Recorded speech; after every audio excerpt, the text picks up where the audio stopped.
Welcome to V media news bulletin ల ముందుగా headlines. మోకాలపై కూర్చొని దేశాధినేత స్వాగతం. ఇటలీ ప్రధాని మెలోని ఫిదా.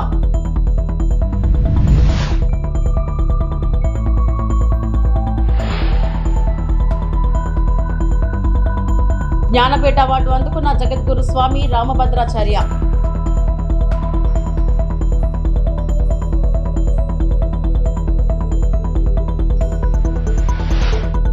తిరుమల పరిశుభ్రత మనందరి బాధ్యత. టీటీడీ అదనపు ఈవో సిహెచ్ వెంకయ్య చౌదరి.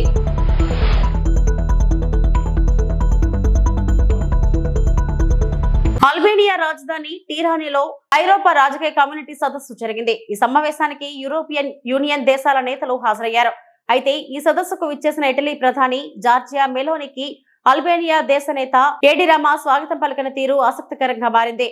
మోకాళ్లపై కూర్చొని ఏడి ఆమెను ఆహ్వానించారు. మెలోని కారు దిగి వేదిక వద్దకు వస్తుండగా అల్బేనియా ప్రధాని ఏడి మోకాళ్లపై కూర్చొని చేతులు జోడించి నమస్కారం చెబుతూ స్వాగతం పలికారు. వర్షంలోనూ ఆయన పలికిన ఆత్మీయ ఆహ్వానానికి మెలోని ఫిదా అయ్యారు. ఇందుకు సంబంధించిన దృశ్యాలు ప్రస్తుతం సామాజిక మాధ్యమాల్లో వైరల్ గా మారాయి.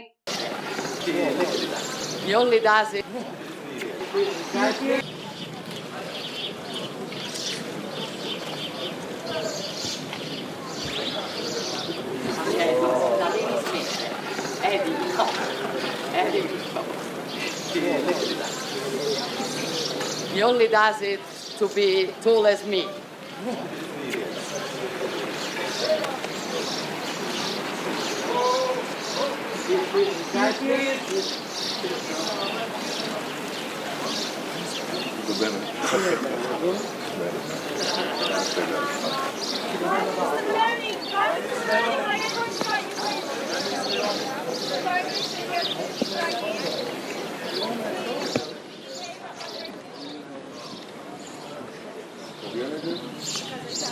Penso che dobbiamo insistere per una...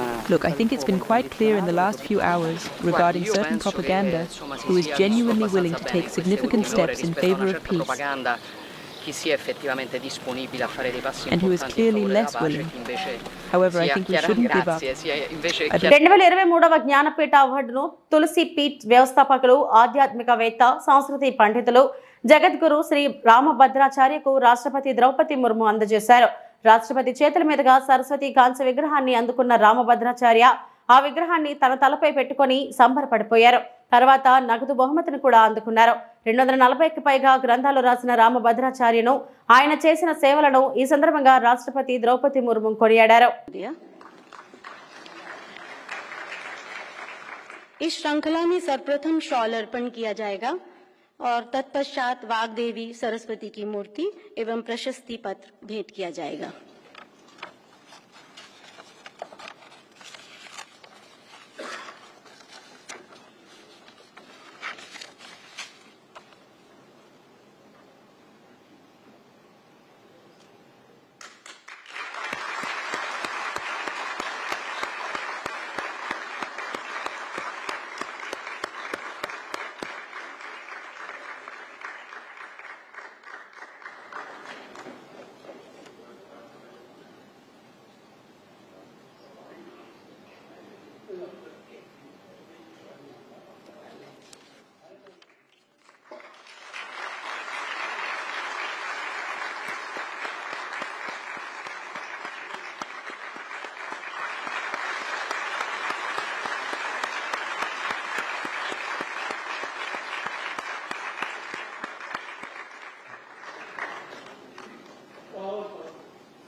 Jnanpith पुरस्कार प्राप्त कर मैं वस्तुतः प्रसन्न हूं, क्योंकि मेरी विद्या का मूल्यांकन हुआ।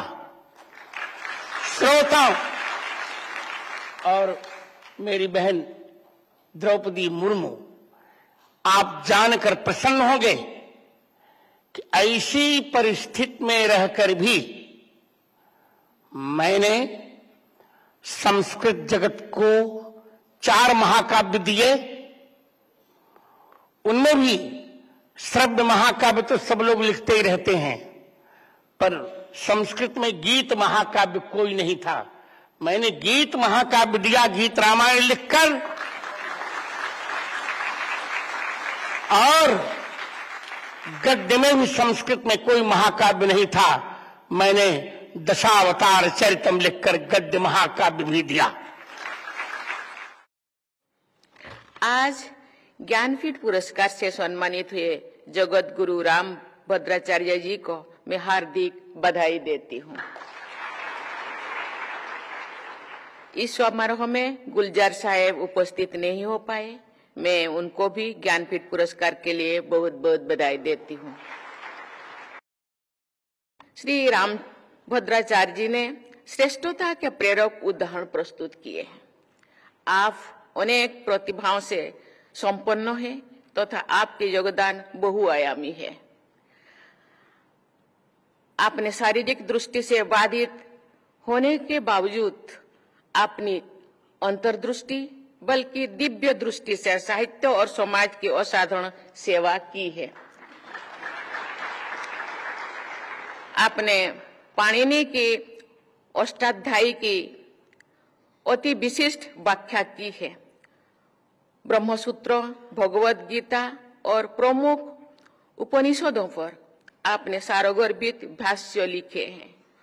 रामचरितमानस पर आपकी टिप्पणियां और समालोचना नितांत मौलिक है। आप आशु कवि है। आपके द्वारा रचित संस्कृत साहित्य विलुप्त भी है और श्रेष्ठ भी, विपुल भी है और श्रेष्ठ भी। आप देववाणी संस्कृत के विलक्षण उपासक हैं। भारतीय परंपराओं के श्रेष्ठतम व्याख्याताओं में आपका विशेष स्थान है। मैं समझती हूँ कि गुलजार साहेब के अनेक प्रशंसक इस सभागार में उपस्थित हैं। गुलजार साहेब ने दशकों से साहित्य सृजन के प्रति अपनी निष्ठा को जीवंत बनाए रखा है। ये कहा जा सकता है कि गुलजार साहेब कठोरता के बीच कोमलता को स्थापित करने वाले साहित्यकार है। उनकी कला और साहित्य की साधना से इन क्षेत्रों में सक्रिय लोगों को शिक्षा और प्रेरणा लेनी चाहिए। తిరుమల పరిశుభ్రత మనందరి బాధ్యత అని టీటీడీ అదనపు ఈవో సిహెచ్ వెంకయ్య చౌదరి అన్నారు. స్వచ్ఛాంధ్ర మిషన్ లో భాగంగా శనివారం తిరుమలలో స్వచ్ఛాంధ్ర స్వచ్ఛ తిరుమల కార్యక్రమాన్ని స్థానిక బాలాజీ నగర్ లో నిర్వహించారు. ఈ కార్యక్రమానికి విచ్చేసిన అదనపు ఈవో తిరుమల స్థానికులకు పారిశుద్ధ్యం, పరిశుభ్రతపై అవగాహన కల్పించి వారి చేత స్వచ్ఛాంధ్ర ప్రతిజ్ఞ చేయించారు. ఈ సందర్భంగా మాట్లాడుతూ ప్రతిరోజు లక్షలాది మంది విచ్చేసి తిరుమల క్షేత్రంలో పరిశుభ్రత కాపాడుకోవాల్సిన బాధ్యత స్థానికులపై ఉందన్నారు. స్థానికులు వ్యాపారం చేసే క్రమంలో స్వచ్ఛతకు తిలోదకాలు ఇవ్వకుండా భక్తులకు పరిశుభ్రమైన ఆహారం అందించాలన్నారు. వేసవిలో తగిన జాగ్రత్తలు తీసుకుని భక్తులకు దుకాణాల వద్ద విరివిగా మంచినీరు అందించి పరోపకారం చేయాలన్నారు. స్థానికులు పరిసరాల పట్ల అవగాహన పెంచుకోవాలని సూచించారు. టీటీడీ వ్యవస్థను మరింతగా బలోపేతం చేయాలంటే స్థానికుల సహకారం తప్పనిసరి అని తెలిపారు. స్థానికులందరూ కూడా టీటీడీ మార్గదర్శకాలను పాటిస్తూ స్వచ్ఛ తిరుమలలో భాగస్వామ్యం కావాలని తెలియజేశారు. కార్యక్రమంలో deputy EO Soman Narayana, CPRO doctor T Ravi, ఆరోగ్య అధికారి మధుసూదన్, విజిఓ సురేంద్ర, ఇతర అధికారులు పాల్గొన్నారు. నా పరిసరాల పరిశుభ్రత కొరకు ప్రతిరోజు కొంత సమయం కేటాయిస్తానని నా వంతు కృషిగా స్వచ్ఛత కొరకు సంకల్పానికి కట్టుబడి ఈరోజు నేను వేసిన ఆంధ్రప్రదేశ్ శుభ్రపరచడంలో సహాయం చేస్తుందని నమ్ముతూ నా తోటి వారికి కూడా వేరు చేయడంపై ప్రయత్నిస్తానని మన ఆంధ్రప్రదేశ్ను స్వచ్ఛ ఆంధ్రప్రదేశ్గా. ఇందులో భాగంగా మనకి తిరుమలలో బాలాజీ నగర్లో ఉండే వాసులందరినీ కూడా పిలిపించడం జరిగింది. ఎండాకాలంలో తీసుకోవాల్సిన జాగ్రత్తలను తెలియజేస్తూ, అలానే చాలామంది ఇక్కడ చాలా రకాలైన వ్యాపారాలు కూడా చేస్తూ ఉంటారు. ఇక్కడ తిరుమలలో వాళ్ళందరూ కూడా లైసెన్స్ హోల్డర్స్ ఉంటారు చాలామంది. వాళ్ళందరూ కూడా వీళ్ళతో పాటు అక్కడికి వచ్చే భక్తుల గురించి కొన్ని రకాలైన కార్యక్రమాలు చేపట్టవలసిందిగా టీటీడీతో కలిపి రిక్వెస్ట్ చేయడం జరిగింది. వచ్చిన వాళ్ళందరికీ కూడా ఓఆర్ఎస్ ఇవ్వటం కానీ, అలానే ఎండ ఎక్కువగా ఉన్నప్పుడు మనం పెయింట్ వేస్తాం, వైట్ పెయింట్, షాపుల ముందు వైట్ పెయింట్ వేయటం కానీ, అలాగనే వాటర్ని ఎక్కడికక్కడే వాళ్ళకి సప్లై చేసే విధంగా కూడా అక్కడ కూడా షాపుల దగ్గర కూడా కార్యక్రమాలు చేయటం. అలానే రెగ్యులర్గా మేము చేసే భాగంలో వేస్ట్ మేనేజ్మెంట్ ఎలా చేయాలి, అలానే వాళ్ళందరూ కూడా చాలా భాగస్వాములు ఇక్కడ క్లీనింగ్ కార్యక్రమాలు. మనం చాలా లార్జ్ స్కేల్లో ఇక్కడ క్లీనింగ్ కార్యక్రమాలు చేపడుతూ ఉంటాం. మీ అందరికీ కూడా తెలుసు, తిరుమలలో ఎప్పుడు కూడా 24 hours కూడా రకరకాల బ్యాచ్లతో ఎప్పుడు కూడా క్లీనింగ్ కార్యక్రమాలు చేపడుతూ ఉంటాం. దీనికి ప్రధానంగా మనకి తిరుమల అంటేనే స్వచ్ఛతకి మారుపేరు. అందరిని మరింతగా స్వచ్ఛతను ముందుకు తీసుకెళ్లాలంటే పౌరుల్ని భాగస్వామ్యం చేయాలి. దానిలో భాగంగా ఈరోజు మొత్తం కూడా తిరుమలలో ఉండే బాలాజీ కాలనీలో వాళ్ళందరూ కూడా భాగస్వామ్యం చేస్తూ, అదేవిధంగా ఆబ్జెక్టివ్స్, స్వచ్ఛ ఆంధ్రప్రదేశ్ ఆబ్జెక్టివ్, స్వచ్ఛ తిరుమల వైపుగా ఎలా తీసుకెళ్ళాలి అనేది డిస్కస్ చేయడం జరిగింది. వాళ్ళందరూ కూడా చాలా ఇన్స్పైర్ అయ్యారు, చాలా ఇంట్రెస్ట్ చూపించారు. వాళ్ళందరూ కూడా మా హెల్త్ డిపార్ట్మెంట్ మరింతగా గైడెన్స్ ఇస్తూ రాబోయే కాలంలో స్వచ్ఛతను మరింతగా ఇంకొక లెవెల్కి కూడా తీసుకెళ్తామని ఈ సందర్భంగా తెలియజేస్తున్నాం. ఓం నమో వెంకటేశ్వర. ఏలూరు పార్లమెంట్ నియోజకవర్గం పరిధిలో 4 చోట్ల రైల్వే ఓవర్ బ్రిడ్జిల నిర్మాణానికి కేంద్ర ప్రభుత్వం నుంచి అనుమతి లభించిందని ఎంపీ పుట్టా మహేష్ కుమార్ జిల్లా వాసులకు శుభవార్త చెప్పారు. శుక్రవారం ఒక ప్రకటనలో ఎంపీ పుట్టా మహేష్ కుమార్ ఈ విషయాన్ని వెల్లడించారు. రైల్వేకి సంబంధించిన సమస్యలపై ఢిల్లీలో నిరంతరం తాను పర్యవేక్షిస్తున్నానని, ఫలితంగా మొదటి విడతగా 4 ROBల నిర్మాణానికి కేంద్ర ప్రభుత్వం పచ్చజెండా ఊపిందని ఎంపీ పుట్టా మహేష్ కుమార్ తెలిపారు. ప్రసిద్ధ పుణ్యక్షేత్రమైన ద్వారకా తిరుమల కొల్లేరు పర్యాటక కేంద్రానికి రాకపోకలు సాగించడానికి వీలుగా, జాతీయ రహదారిపై వాహనాల రద్దీని నియంత్రించడానికి వీలుగా, భీమడోలు వద్ద అప్లాండ్ నుండి డెల్టాకు రాకపోకలు అవకాశం కల్పించడానికి స్థానిక ప్రజల కోరిక మేరకు కైంకరం వద్ద అప్లాండ్ నుండి కొత్తపల్లి మీదుగా నరసాపురం సముద్ర తీరానికి అనుసంధానించే చేబ్రోల వద్ద నల్లజల నుండి జాతీయ రహదారికి లింక్ రోడ్లను కలుపుతూ హార్టికల్చర్ విశ్వవిద్యాలయానికి వెళ్లే మార్గంలో ఉంగటూరు వద్ద 1 చొప్పున మొత్తం 4 రైల్వే ఓవర్ బ్రిడ్జిల నిర్మాణానికి అవసరమైన నిధుల మంజూరు కోరుతూ కేంద్ర ప్రభుత్వానికి ప్రతిపాదన పంపించగా తాజాగా అనుమతి లభించిందని ఎంపీ పుట్టా మహేష్ కుమార్ స్పష్టం చేశారు. అందరికీ నమస్కారం అండి. ఇవాళ ఏలూరు పార్లమెంట్లో మనము ఎప్పుడో నుంచి ఫాలోఅప్ చేసే 4 రైల్వే ఓవర్ బ్రిడ్జెస్ ఇవన్నీ కూడా ఇవాళ శాంక్షన్ అయ్యాయి. 4 ఉంగటూరు కాన్స్టిట్యున్సీకి సంబంధించి 4 ఫ్లైఓవర్లు ROBస్ని ఎప్పుడు నుంచి ఈ ట్రాఫిక్ జామ్లో ఇరుక్కుంది, అందరూ కూడా ఇబ్బంది పడుతుంటే ఈసారి ఎట్టి పరిస్థితుల్లో ఈ ROBస్ అన్నీ కూడా తీసుకొని రావాలని ఆకాంక్షతో రెగ్యులర్గా రైల్వే మినిస్టర్ గారిని ఫాలోఅప్ చేసుకుంది. ఇవాళ మనకి 4 ROBలు శాంక్షన్ అవ్వడం జరిగింది ఉంగటూరు కాన్స్టిట్యున్సీకి సంబంధించి. ఒకటి భీమడోల్ దగ్గర, ఇది ద్వారక తిరుమల కొల్లేరు టూరిజం స్పాట్కి కొంచెం ఈజీగా కనెక్టివిటీ కోసము ఫ్లైఓవర్ ROB వేయడం వల్ల ట్రాఫిక్ జామ్, ఎప్పుడో నుంచి ఉండే ట్రాఫిక్ జామ్ మనము ఓవర్కమ్ అవ్వచ్చు.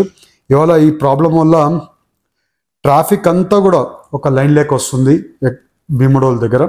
అలాగే LC నంబర్ 364 కైకారం దగ్గర, 364 కైకారం దగ్గర డెల్టాకి పోవడానికి ట్రాఫిక్ సమస్య ఉంటుంది. ఆ ట్రాఫిక్ సమస్య కూడా ఈ డెల్టా ఏరియాలో తగ్గిపోవడానికి ఈ ROB తోటుపాటు పడుతుందని మీకు అందరికీ తెలుపుతున్నాం.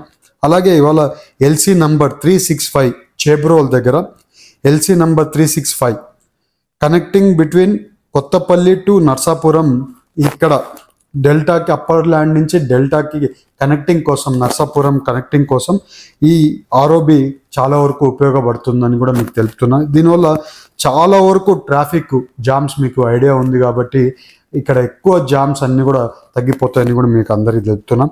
అలాగే LC నంబర్ 366 ఉంగటూరు దగ్గర లైన్ రోడ్ కనెక్టింగ్ ఉంది. అక్కడ యూనివర్సిటీ ఉంటుంది, హార్టికల్చర్ యూనివర్సిటీకి కనెక్టింగ్ ఇబ్బందిగా ఉండింది. దాంతో ఈ ఆర్ఓబితో ఆ విసులుబాటు కూడా కలిగించడం జరిగింది. ఇవాళ ఈ 4 ఉంగటూరు కాన్స్టిట్యున్సీలో అప్రూవల్ రావడం జరిగింది. వచ్చే 6 నెలల్లోనే పనులు కూడా స్టార్ట్ అవబోతున్నాయని మీ అందరికీ శుభవార్త కింద నేను చెప్పాలనుకున్నాను.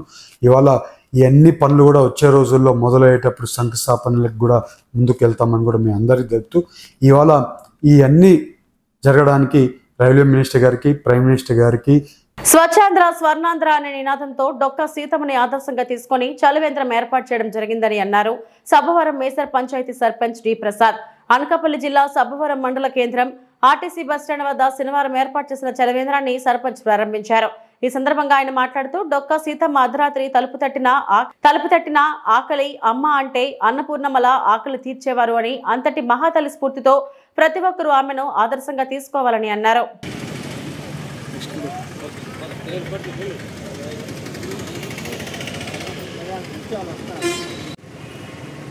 మరి స్వర్ణాంధ్ర స్వచ్ఛాంధ్ర కార్యక్రమంలో భాగంగా ఈరోజు సబ్బవరం గ్రామ పంచాయతీలో ఆర్టీసీ కాంప్లెక్స్ ఏరియా అంతా కూడా స్వచ్ఛాంధ్ర కార్యక్రమంలో భాగంగా శానిటేషన్ సిబ్బంది, సచివాలయం సిబ్బంది, అట్లాగే మా గ్రామ పంచాయతీ సభ్యులందరం కూడా పాల్గొని ఎంతో చక్కగా శానిటేషన్ కార్యక్రమం చేయడం జరిగింది. తర్వాత అందులో భాగంగా ఈ సమ్మర్ హాలిడేస్ని కూడా దృష్టిలో పెట్టుకొని ఇక్కడ ఒక చలివేంద్రాన్ని కూడా ఏర్పాటు చేసుకోవడం జరిగింది. మరి ఈ చలివేంద్రం అనేసరికి మనకి ముందుగా ఆంధ్రప్రదేశ్లో పశ్చిమ గోదావరి జిల్లా సంబంధించినటువంటి డొక్కా సీతమ్మ గారు మనకి ముందుగా గుర్తుకొస్తారు. మరి ఆ వేళ మధ్యాహ్నం భోజన సమయం అనకుండా, రాత్రి భోజన సమయం అనకుండా ఎల్లవేళలా ఏ సమయంలో ఆకలితో ఎవరు వచ్చినా సరే వాళ్ళందరికీ అన్నం పెట్టి ప్రజల దాహార్తిని తీర్చినటువంటి డొక్కా సీతమ్మ గారిని మనందరం ఆదర్శంగా తీసుకొని ఇలాంటి కార్యక్రమాలను కూడా మనం చేసుకోవాలని చెప్పి అందరికీ తెలియజేసుకుంటున్నాం. మరి చక్కగా ఈ కార్యక్రమం ద్వారా ప్రజలందరికీ కూడా మనకున్నంతలో ఈ ప్రజల దాహార్తిని తీర్చడానికి ఈ చలివేంద్రాన్ని ఏర్పాటు చేసుకోవడం జరిగింది. మరి ఈ కార్యక్రమంలో సచివాలయం సిబ్బంది, మాకు సబ్బవరం నుంచి 4 సచివాలయాల నుంచి సిబ్బంది అంతా కూడా ఇక్కడికి రావడం జరిగింది. అలాగే మా గ్రామ పంచాయతీ సిబ్బంది, సెక్రటరీ గారికి, అలాగే గుమస్తా గారికి, మా తోటి సోదరులు పంచాయతీ బోర్డు సభ్యులందరికీ కూడా ప్రతి 3వ శనివారం స్వచ్ఛాంధ్ర స్వచ్ఛ దివాస్ ఒక్కో నెల ఒక్కో theme municipal commissioner N Gangireddy వెల్లడి. ప్రతి 3వ శనివారం స్వచ్ఛాంధ్ర స్వచ్ఛ దివాస్ ఆంధ్రప్రదేశ్ రాష్ట్రంలో ప్రతి నెల 3వ శనివారం స్వచ్ఛాంధ్ర స్వచ్ఛ దివాస్ కార్యక్రమాన్ని నిర్వహించనున్నట్లు కర్నూలు జిల్లా Emmiganur municipal commissioner N Gangireddy తెలిపారు. ఈ సందర్భంగా మున్సిపల్ కమిషనర్ మాట్లాడుతూ దేశంలోనే అత్యంత పరిశుభ్ర రాష్ట్రంగా ఆంధ్రప్రదేశ్ని తీర్చిదిద్దాలనే లక్ష్యంతో ముఖ్యమంత్రి చంద్రబాబు నాయుడు 12 నెలలకు 12 థీమ్లతో ఈ ప్రోగ్రాంను నిర్వహించనున్నారు. థీమ్ జనవరి 2025 కొత్త సంవత్సరం క్లీన్ స్టార్ట్ ప్రారంభించామన్నారు.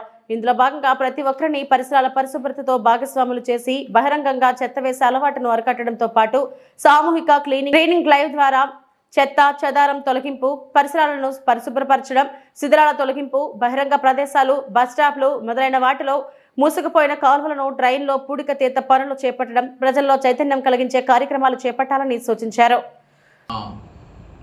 శాసనసభ్యులు ఆదేశాల ప్రకారం ఇవాళ స్వర్ణాంధ్ర స్వచ్ఛాంధ్రలో భాగంగా ఎమినూరు పురపాలక సంఘంలో ప్రతి 3rd సాటర్డే సాసా ప్రోగ్రాం అనేటువంటి ఏర్పాటు చేయడం జరిగింది. ఈ ప్రోగ్రాంలో భాగంగా జనవరి నుంచి డిసెంబర్ వరకు 12 నెలల పాటు ఈ థీమ్స్ అనేటువంటి జరుగుతాయి. దీనిలో ముఖ్యంగా జనవరిలో క్లీన్ ప్రోగ్రామ్ అనేటువంటిది ఏర్పాటు చేయడం జరిగింది. దీనిలో ఎక్కడైతే గార్బేజ్ హీప్స్, పట్టణంలో ఉన్నటువంటి గార్బేజ్ హీప్స్, వల్నరబుల్ పాయింట్స్ అన్నీ ఉండేటివన్నిటి కూడా క్లీనింగ్ కార్యక్రమం ఏర్పాటు చేయడం జరిగింది. అదేవిధంగా ఫిబ్రవరి నెలలో సోర్స్ అండ్ రిసోర్స్, ఎక్కడైతే ప్రతి ఇంటిలో కూడా ఉండేటువంటి చెత్తను తడి చెత్త, పొడి చెత్త, హజార్డ్స్ వేస్ట్గా సెగ్రిగేట్ చేసేటువంటి కార్యక్రమాన్ని ఫిబ్రవరి నెలలో చేయడం జరిగింది. అదేవిధంగా మార్చి నెలలో సింగిల్ యూజ్ ప్లాస్టిక్ ఏదైతే ఉందో ఈ సింగిల్ యూజ్ ప్లాస్టిక్ని కంప్లీట్గా బ్యాన్ చేయడం జరిగింది. 120 మైక్రాన్స్ లోపల ఉన్నటువంటి ప్లాస్టిక్ అంతా కూడా కంప్లీట్గా బ్యాన్ చేసి ప్రజల్లో ఈ ప్లాస్టిక్ వలన కలిగేటువంటి అనర్థాలు ఏంటి వాటి గురించి వివరించే కార్యక్రమం ఎమినూరు పురపాలక సంఘంలో 25,000 హౌసెస్ ఉంటే అన్ని హౌసెస్కు ప్రతి సెక్రటరీ డోర్ టు డోర్ తిరిగి అవేర్నెస్ కార్యక్రమం ఏర్పాటు చేయడం జరిగింది. అదేవిధంగా ఏప్రిల్ నెలలో ఎలక్ట్రానిక్ వేస్ట్, ఈ ఎలక్ట్రానిక్ వేస్ట్ ఏదైతే ఉందో ఆఫీసులో కానీ లేదా ఇళ్లలో ఉండేటువంటి ఎలక్ట్రానిక్ వస్తువులు ఏవైతే ఉన్నాయో వీటన్నిటిని కూడా RRR centres, reduce, reuse, recycle అనేటువంటి RRR సెంటర్స్ని ఏర్పాటు చేసి వాటి ద్వారా కలెక్షన్ చేసి ఆ కలెక్షన్ అంతా కూడా ప్రొక్యూర్మెంట్ చేయడం జరిగినటువంటి విషయాన్ని చేయడం జరిగింది. అదేవిధంగా మే నెలలో అంటే ఈ నెలలో అంటే ఈరోజు ఈ కార్యక్రమం ఏం చేసామంటే బీట్ ద హీట్ అంటే ఈ వేడిని ఏ విధంగా తట్టుకోవాలి, వేడిని ఏ విధంగా అరికట్టాలి అనేటువంటి విషయం మీద ఈరోజు ర్యాలీ కార్యక్రమం ఏర్పాటు జరిగింది. అదేవిధంగా ఫీల్డ్లో ప్రతి సెక్రటరియట్లో కూడా మనకు ఉన్నటువంటి 26 సెక్రటరియట్లు, అదేవిధంగా 34 వార్డుల్లో ప్రతి వార్డులో కూడా డోర్ టు డోర్ తిరిగి ప్రజలకు అవేర్నెస్ ఇస్తూ ఎండ నుంచి ఏ విధంగా తట్టుకోవాలి, ఎండ నుంచి రాకోకుండా ఉండడానికి ఫ్యూచర్లో మనం ఏ విధంగా ప్లాంటేషన్ చేయాలి, తర్వాత ఏ విధంగా చలివేంద్రాలు ఏర్పాటు చేసుకోవాలి, అదేవిధంగా చలువ పందిర్లు ఏ విధంగా ఏర్పాటు చేయాలి అంటే కార్యక్రమం మీద వివరంగా చెప్పడం జరిగింది. ఎమ్మినూరు పురపాలక సంఘంలో దాదాపు మున్సిపాలిటీ తరపున 10 చలివేంద్రాలు ఏర్పాటు చేసింది. అదేవిధంగా NGO ఆర్గనైజేషన్ ద్వారా దాదాపు 10 వరకు చలివేంద్రాలు ఏర్పాటు చేయడం జరిగింది. అదేవిధంగా పురపాలక సంఘంలో ఎవరైతే పక్కా ఊర్ల నుంచి ఈ ఊరికి ఎవరైతే టూరిస్ట్ లాగా వస్తారో వాళ్ళందరికీ కూడా ఇబ్బంది కలుక్కోకుండా చలువ పందిర్లు దాదాపు ₹1,00,000 ఏర్పాటు చేసి చలువ పందిర్లు వేయడం జరిగింది. తర్వాత మార్కెట్లో కంప్లీట్గా మార్కెట్కి వెజిటబుల్స్ పర్చేజ్ చేయడానికి వచ్చిన వాళ్ళందరికీ కూడా ఎటువంటి ఇబ్బంది కలగకోకుండా వాళ్ళు కూడా చలువ పందిర్లు ఏర్పాటు చేయడం జరిగింది. కర్నూలు జిల్లా ఆదోని నియోజకవర్గంలో ఇవాళ నూర్ అహ్మద్ మాట్లాడుతూ భారత సైన్యాన్ని కించపరిచేలా మాట్లాడిన మధ్యప్రదేశ్ మంత్రి అజయ్ షాపై దేశద్రోహం కేసు నమోదు చేయాలని మైనారిటీ హక్కుల పరిరక్షణ సమితి డిమాండ్ చేసింది. ఈ దుర్మార్గుడు ఒక సభలో మాట్లాడుతూ ఆపరేషన్ సింధూర్ విజయంలో కీలక పాత్ర వహించిన మన దేశ వీర నారీమణి కల్నల్ సోఫియా ఖురేషిని ఉగ్రవాదుల సోదరిగా సంబోధించడం ఇతడి నీచత్వానికి, నికృష్ణ మానవత్వానికి నిదర్శనం. కాబట్టి ఇంతటి నీచుడిని సైన్యంపై గౌరవం లేని దేశద్రోహం కేసు నమోదు చేసి ఉరి తీయాలని డిమాండ్ చేశారు.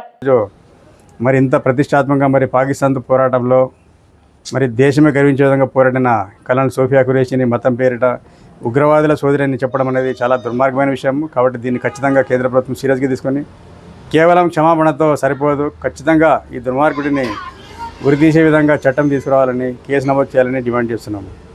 లేకపోతే ఖచ్చితంగా మరి దేశం కోసం ప్రాణాలు అర్పించే సైనికులకు మరి తగిన గౌరవం దక్కినట్లు కాదు. కాబట్టి ఖచ్చితంగా వారి గౌరవాన్ని పెంచే విధంగా సైనికులను అవమానించే వారికి ఒక చెప్పుదెబ్బలాగా ఈ శిక్ష ఉండాలని కోరుకుంటున్నాము. అదేవిధంగా రాబోయే రోజుల్లో ఈ దేశానికి ఎలాంటి సమస్య వచ్చినా ప్రజలందరూ అండగా నిలబడి ఈ పాకిస్తాన్ కావచ్చు చైనా కుట్రలను తిప్పికొట్టే విధంగా ప్రతి ఒక్కరూ ఐకమత్యంతో ముందుకు సాగాలని పిలుపునిస్తున్నాము. ధన్యవాదాలు. నా పేరు నూర్ అహ్మద్, మైనారిటీ హక్కుల పరిరక్షణ సమితి రాష్ట్ర కార్యదర్శి. అన్నమయ్య జిల్లా రైల్వే కోడూరు పట్టణంలో భారతీయ జనతా పార్టీ యువ నాయకులు చిన్నిరెడ్డి గోవర్ధన్ రెడ్డి, తెలుగుదేశం పార్టీ ఇన్ఛార్జ్ ముక్కా రూపానంద్ రెడ్డి, కోడూరు శాసనసభ్యులు ప్రభుత్వ విప్ ఆరవ శ్రీధర్ల ఆధ్వర్యంలో మహాత్మా గాంధీ విగ్రహం నుండి ఎన్టీ రామారావు విగ్రహం వరకు తిరంగ యాత్ర చాలా ఘనంగా జరిగింది. వందలాది మంది మహిళలు, పిల్లలు, ఎన్డీఏ కూటమి నాయకులు మరియు ప్రజలు ఈ కార్యక్రమంలో ఉత్సాహంగా పాల్గొన్నారు. పాకిస్తాన్ తన మొండితనాన్ని వీడకపోతే భారీ నష్టాన్ని చవిటి చూడాల్సి వస్తుందని కూడా చైర్మన్ ముక్కా రూపానంద్ రెడ్డి గట్టిగా హెచ్చరించారు. సింధూర్ ఆపరేషన్ లో ప్రాణాలు కోల్పోయిన జవాన్ కు మురళీ నాయక్ కోడూరు పట్టణంలోని గాంధీ విగ్రహం వద్ద శ్రద్ధాంజలి ఘటించారు. శాసనసభ్యులు ఆరవ శ్రీధర్ కూడా ఈ తిరంగ ర్యాలీలో పాల్గొన్నారు. ఈ కార్యక్రమాన్ని తన భుజాలపై వేసుకుని అన్నమయ్య జిల్లా యువ బీజేపీ నాయకులు చిన్నిరెడ్డి గోవర్ధన్ రెడ్డి చక్కగా నిర్వహించారు. కార్యక్రమానికి ప్రజలందరి నుండి చాలా మంచి స్పందన లభించింది. కార్యక్రమంలో స్థానిక నాయకులు, కార్యకర్తలు, ప్రజలు పెద్ద ఎత్తున పాల్గొన్నారు.